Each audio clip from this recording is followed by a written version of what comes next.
today, and we're going to be collecting images and B-roll of response and recovery efforts. As soon as it can be made available, a link will be emailed from our JIT email address for you to download material for your own use. Contact information. If you signed in yesterday and provided us with your contact information, you should be part of our media list and should have received a confirmation email last night. If you did not get on that list and you want to be part of our media list, please email jic@kerrvilletx.gov. That is JIC@Kerrvilletx.gov. I'm going to try and find out about when we're expected to start. Hopefully it'll be shortly. Thank you all.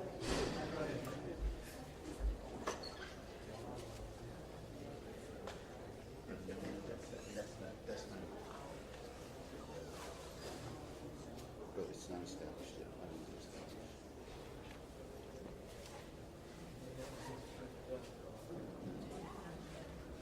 I've not come back yet.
Y'all ready? Okay, this will be our July 7th, 10 a.m. Briefing. Search and rescue operations are ongoing throughout Kerr County. We're using assets from local, state, and national first responders. Hundreds of trained first responders are working every aspect of this emergency.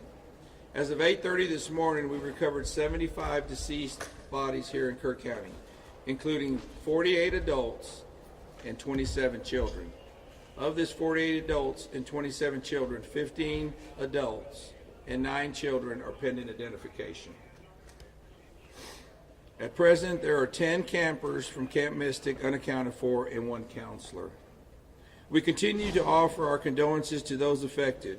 Reuniting the families remain our top priority here on this operation. Please note that Highway 39 of an Old Ingram Loop remains closed to the public. Other than those who live in that area will not be allowed out there. I will now turn it over to Senator Cruz. City Manager Dalton Rice. Good morning, Dalton Rice, the city manager for the city of Kerrville. As everybody knows, we are working in conjunction with the city under a unified command response and again, a lot of devastation. Our hearts go out to the families and the victims. We want to continue to work together as a community. We love the media support on this to be able to communicate that message, communicate family, communicate togetherness, and we really appreciate all the support in helping us be able to do that. Search and rescue, as the sheriff said, search and rescue operations will continue today from Hunt in North Kerr County all the way to Canyon Lake in Comal County. Now, we're only focused on the Kerr County side, but we wanted to talk about that because for a linear from Hunt all the way to Comal County in a straight line distance is over 100 kilometers. This is a massive field that is happening, and again, this is unprecedented flood events. So we are still currently in the primary search phase, which is the rapid one. They are running it, we have different segments that are gridded out. Each one of those segments are taking anywhere between an hour to 3 hours, up to 2 kilometers for each segment. So what that means is they're running into a lot of technical challenges with terrain, with water, even potentially, with weather, in the rising fields. We've talked about this before. Volunteers stay out of the way because if we start getting weather reports and all the other complications that are out there, we then have to pull off of those search and rescue missions to be able to communicate to those volunteers to get off, to make sure that they don't become victims themselves. Those operations involve 19 different local and state agencies. In addition to conducting primary and secondary searches, they will be conducting welfare checks on areas in North Kerr County impacted by power outages. And when we say search and rescue operations, that is boat, walking, on the ground, dogs, drones. Again, keep personal drones out of the air. Helicopters. We do have other assets that are continuing to search as well. As of present, KPUB, which is the Kerrville Public Utility Board, is reporting continued power outages between Hunt and Ingram along the South Fork of the Guadalupe River in Hunt. In the South Fork area, there are approximately 40 down power lines and significant infrastructure damage. KPUB has brought in additional utility personnel to help with restoration, but it's not possible at this time when the power is going to be restored. There are some substations along with those power lines that we are still trying to get access to just from debris buildup or them being completely wiped out. So we do not have an estimated time on when those are going to be fixed. We continue to have substantial number of requests for volunteers, as I said before, and donation opportunities. We are asking those who want to volunteer to contact the Salvation Army in Kerrville by phone at 830-465-4797 or in person at 855 Hayes Street in Kerrville. Monetary donations can be made on the Community Foundation of the Texas Hill Country's website at www.communityfoundation.net. They have a Kerr County Relief Fund set up on that site. And I will now turn it over to the Mayor, Joe Herring. Thank you for being here. I need to tell my community and those families who are waiting, this will be a rough week. Primary search continues, and we remain hopeful every foot, every mile, every bend of the river. Our work continues. You need to know that we have been blessed with help from the community, from the state, and the nation. We have trained experts who are helping in this effort. If you want to volunteer, it is important that you contact Kerrville Salvation Army and register. Dalton gave that number, but I'm going to give it again. 830-465-4797. We need focused and coordinated volunteers, not random people just showing up and doing what they do. We need to work together. As Dalton said, donations have been flowing in from around the world to the Community Foundation. Again, that website is communityfoundation.net.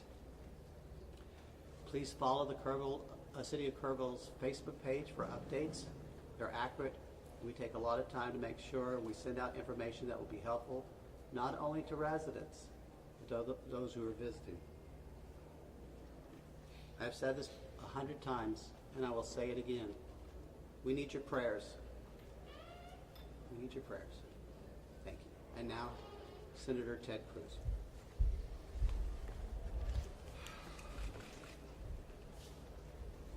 Texas is grieving right now. The pain, the shock of what has transpired these last few days has broken the heart of our state.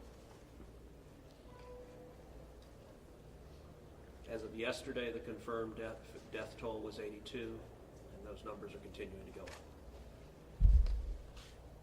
The children, the little girls who were lost at Camp Mystic, that's every parent's nightmare. Every mom and dad. Last week, we were picking up our daughter from camp here in Hunt. Our girls have gone to camp here for a decade. The Hill Country is an incredible part of Texas, part of the country. The natural beauty here is incredible. The camps that have raised generations of little girls and little boys and instilled character and love and faith are extraordinary institutions. And I'll tell you the pain in our state, and it's every part of the state. You've got Texans from all over the state who were here celebrating the 4th of July. A week ago, this was a time of great celebration. You're dropping your little girl off at camp, your little boy off at camp. You're celebrating Independence Day. You know that your child is going to be swimming, and canoes, and horseback riding, and doing archery, and making lifetime friends. And then suddenly it turns to tragedy. For the last several days, I've spoken to multiple parents, scared out of their mind. What, do you know anything? Where is my daughter? There's still 10 girls and 1 counselor from Camp Mystic that are unaccounted for. And the pain and agony of not knowing your child's whereabouts, it's the worst thing imaginable. But I want to say, in the face of all of this, it is simultaneously inspiring. Every time there's a tragedy, every time there's a natural disaster in Texas, Texans come together. Texas is a big state. We've got 31 million people, and we have hurricanes, we have tornadoes, we have wildfires. Tragedies hit this state, natural disasters hit this state, and without fail, 100 out of 100 times when that happens, we see Texans coming together, helping each other, engaging in acts of heroism. There have been over 850 high water rescues since this flooding began. 850.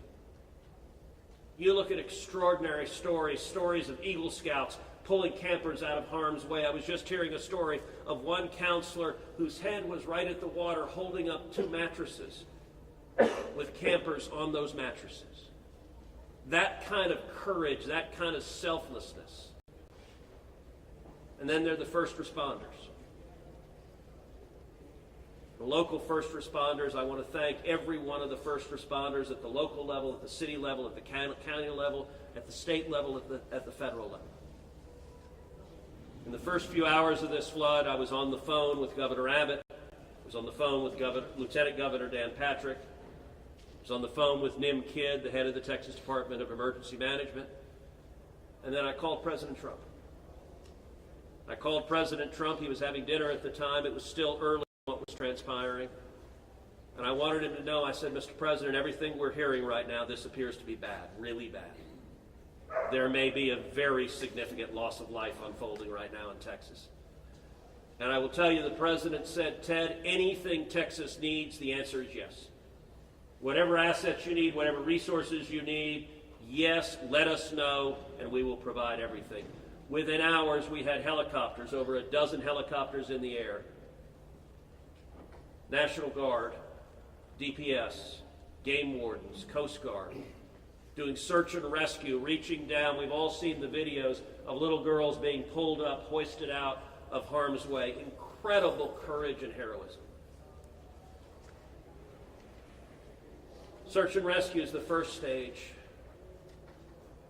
but the process of coming together and rebuilding is going to take longer. And I will say to all the grieving families, to all of those who've gotten the worst news imaginable, that your little girl, she's gone.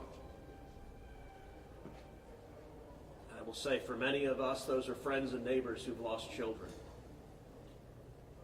Got multiple kids who go to school with my girls.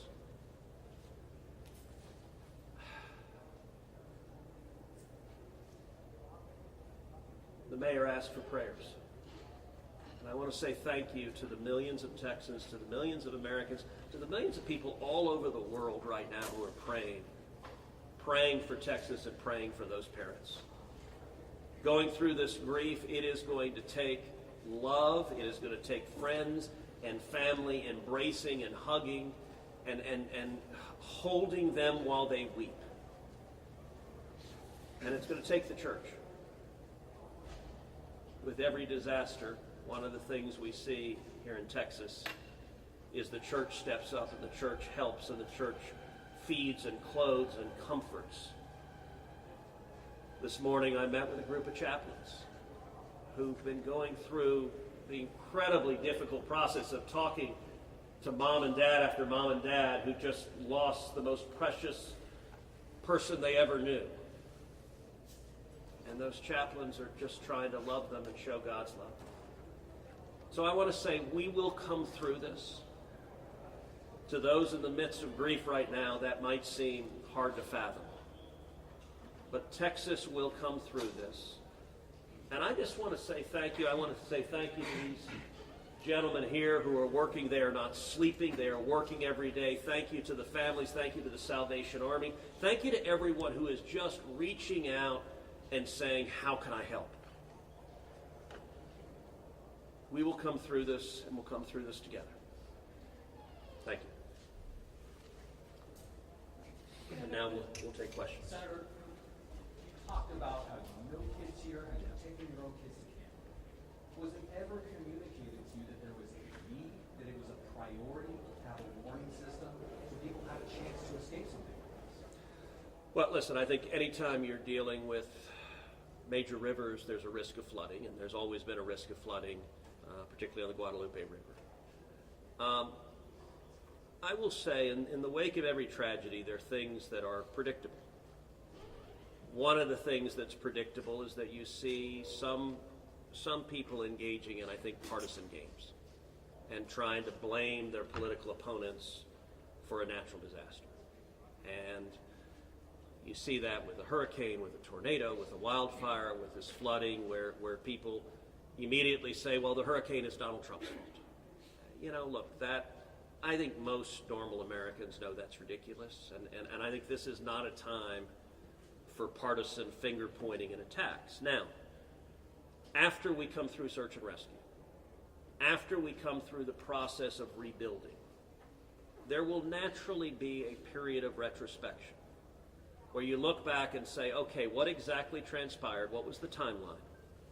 And what could have been done differently to prevent this loss of life? And that's a natural process. I think it should not happen in a bitter and partisan sense, but it should happen in a reasonable sense of saying, what lessons can we learn? And I will give an example.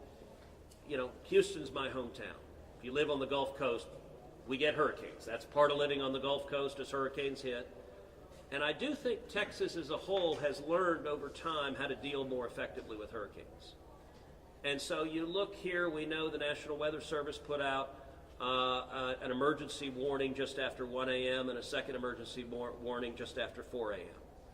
Now, obviously, most people at 1 a.m. and 4 a.m. are asleep. And so I think we will have a reasonable conversation about, A, are there any ways to have earlier detection? And some of that, the limits of a flash flood, They're very difficult because they can arise so quickly. But everyone would agree in hindsight, if we could go back and do it again, we would evacuate particularly those in the most vulnerable areas, the young children in the cabins closest to the water. We would remove them and get them to higher ground if we could go back and do it again. Obviously, everyone would. The people in RVs by the river's edge. We know in disasters like this, RVs and mobile homes are particularly susceptible, whether a flood or a hurricane or a tornado, they're particularly susceptible to that. And so my hope is, in time, we will learn some lessons to implement to next time, and there will be another flood, there will be another disaster, but next time there's a flood, I hope we have in place processes to remove especially the most vulnerable from harm's way. But I think that's going to be a process that will take a careful examination of what happened and how can we implement processes better in the future to prevent this same loss of life. Senator, there were claims that the National Weather Service sent that first flash flood warning that should have alerted phones at 1:14 in the morning. But we have a federal public database maintained by PBS Warn, that says the first emergency alert wirelessly here in this area to Kerr County was not until after 9 a.m. That was more than 4 hours after the severe flooding had come to this area. Did you know that? Have you seen that? And what's your response, knowing the state and cuts to NWS in recent months by this administration? So I don't know the source for what you're saying. All of the public reporting I've seen is that there were 2 alerts that went out, one just after 1 a.m., one after 4 a.m. You know, I can tell you, I talked about the partisan finger pointing. I think there have been some eager to point at the National Weather Service and say cuts there led to a lack of warning. I think that's contradicted by the facts.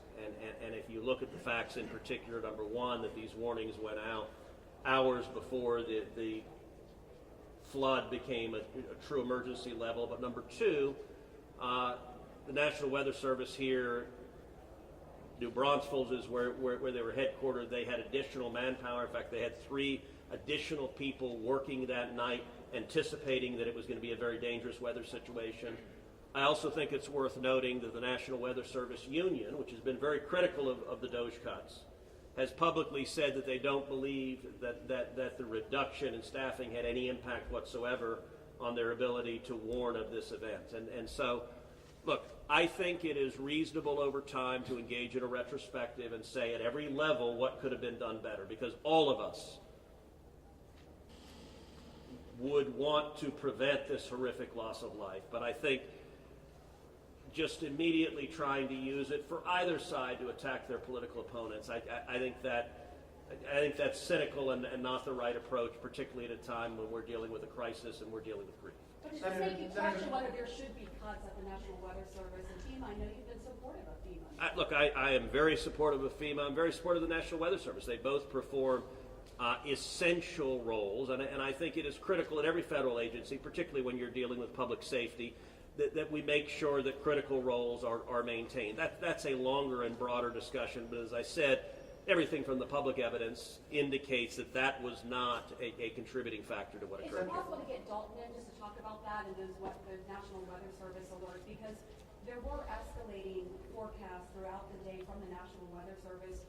What did the emergency managers of the county and other local officials do with that information starting at 1:15 and onward, where you had the dire river forecast at 6:30? Were emergency managers doing anything to put any processes in place to warn people on the river? So overall, we were preparing for the July 4th, weekend. So we had National EMR on site. We were, basically stood up kind of an incident command post, if you will, to prepare for that event. So everybody was kind of up, looking at weather. We looked at the weather before. When you looked at the National Weather Service, flood map, it spanned all the way from the west side of Texas, with Kerr County kind of being in that upper northeast corner of it. And so everybody, including the National Weather Service, was looking at where's the rain going to hit. We know it's somewhere in here, but with rain, especially when you're dealing with terrain, you got to figure out. Sometimes you don't know until it falls. So once it starts falling, then you got to figure out, okay, how's the watershed going to do this? How's the science going to work? And when you had that north and south fork that we had talked about before, it all converged into one.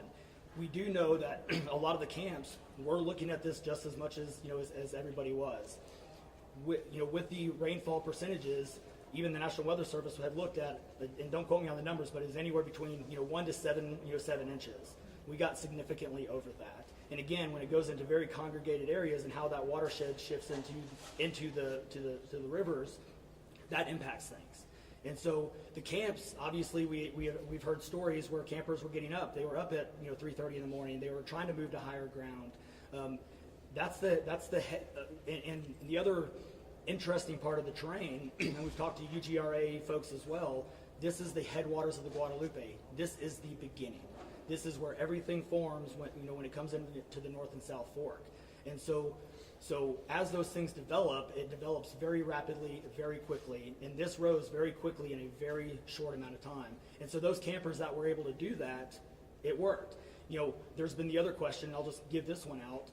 Evacuations. Well, why don't we evacuate? Well, evacuation is a delicate balance, because if you evacuate too late, you then risk putting buses, or cars or vehicles or campers on roads into low water areas trying to get them out, which then can make it even more challenging, because these flash floods happen very quickly. That's what. And so we saw that in 1987, but was there any discussion to evacuate earlier, but when it wasn't too late? Was there any discussion about that among the officials? Sorry, repeat your question. Was there any discussion to evacuate or activate any emergency plans before it was too late, where it would be very dangerous like that? Well, so again, just like disasters in Texas everywhere, it's very tough to make those calls, because what we also don't want to do is cry wolf. We don't want to make sure that we activate it at the right time. It is very difficult, very challenging, especially with this. We're looking at 100 kilometers, right? That's a big straight line distance. That's not even along the river. These areas take a lot of time to get out to. So even when first responders were on the ground at 3:30 in the morning, and we had reports, we had first responders that were getting swept away, actually responding to the first areas of rainfall. That's how quick it happened. First responders who have experience, who are swift water qualified, were driving to as soon as the rain started falling, were driving to these areas, and one of them got swept off the road. So what Was there any communication between 1 and 4 a.m. from local law enforcement to the camp saying, I know you can't get buses in an hour, but was there anyone telling the camp between 1 and 4 a.m. you need to get the girls to higher ground at the very least, even if they have to walk up there in the rain, as many of them actually ended up doing? Was there any communication from local law enforcement to anyone at that camp between 1 and 4 a.m.? That I don't know off the top of my head. What I do know, though, is there's 55,000 people in Kerr County. Kerr County is a massive, massive area. From here to those camps is 45 minutes on a good day. And so, obviously one of the big challenges that we have, even when you have cell service, a lot of those areas don't even have cell service. Radio communications towers, radio towers within the hill country, it becomes very challenging.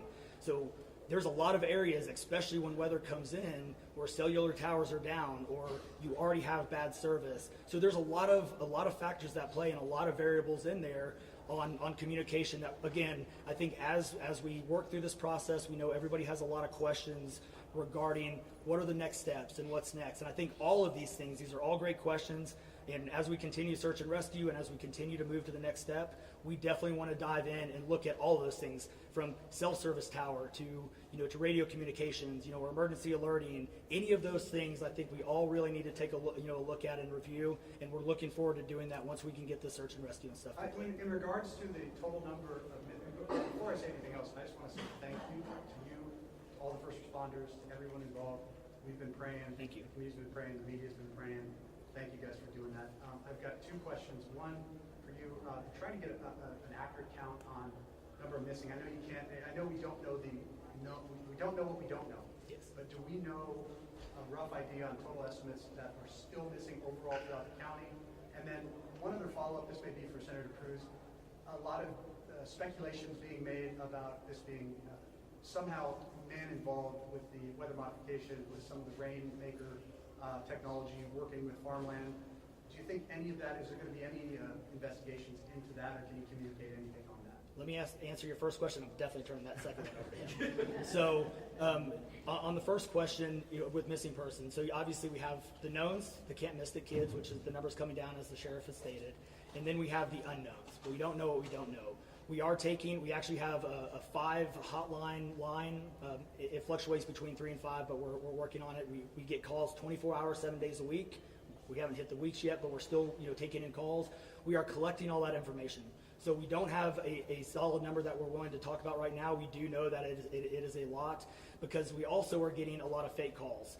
You're looking. This is a worldwide discussion, and we're dealing with scammers. Victims' families are being reached out to, saying that they have their kids pay me money. It's heartbreaking. It's absolutely heartbreaking. We're dealing with with mental health issues, where people are calling saying they have visions. All of these things we're dealing with on a day-to-day basis, and we're having to vet this information, and it becomes very taxing on our people. Again, this is an extremely heartbreaking. This is, if not the worst, one of the worst, disasters in this region in a very, very long time, even beyond 1987. And but Would best estimate like dozens or hundreds, or just to give people an idea? a lot. So, At what point do you think? The follow-up, yeah. Yeah, just a let me- follow-up question.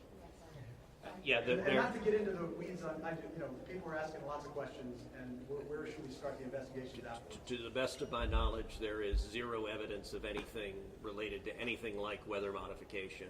And look, the internet can be a strange place. People can come up with all sorts of crazy theories. What I know is a reality is that a whole lot of Texans are grieving right now. I will tell you, I was visiting with one parent who was talking about online, being harassed online because their information was public, that they had a little girl who was missing at Mystic. And look, there are a lot of people who are messed up, and my call for everyone, there's a time to have political fights, there's a time to disagree. This is not that time. This is a time just to reach out, support each other, go volunteer at the Salvation Army, give them money, go volunteer at your church, you know what I did when this happened? Just go hug your kids. Because I got to tell you, I hugged my girls with tears in my eyes, because every one of us who's a parent, there but for the grace of God go I. And nothing will fill the void in these moms and dads' hearts, but they'll make it through it. And every one of us, we have an obligation to come through and help them make it through it. And look, Texas will come through, and let me say, Kerr County, the Hill Country is incredible. It is beautiful. And these summer camps, Camp Mystic is an incredible Texas institution. For a century, it has made a profound difference helping young girls become strong women in Texas and across the country. And so, for me at least, I'm praying for these camps. I'm praying for all the campers, everyone implicated, everyone impacted, and I hope we come together and stand as one doing that. Thank you. Thank you, everybody. Thank you, everybody.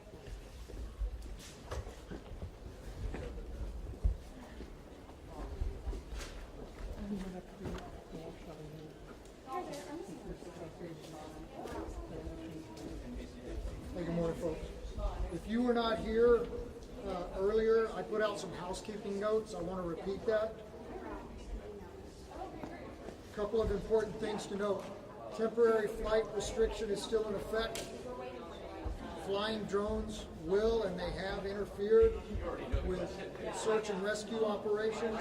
We're asking everyone to adhere with that direction.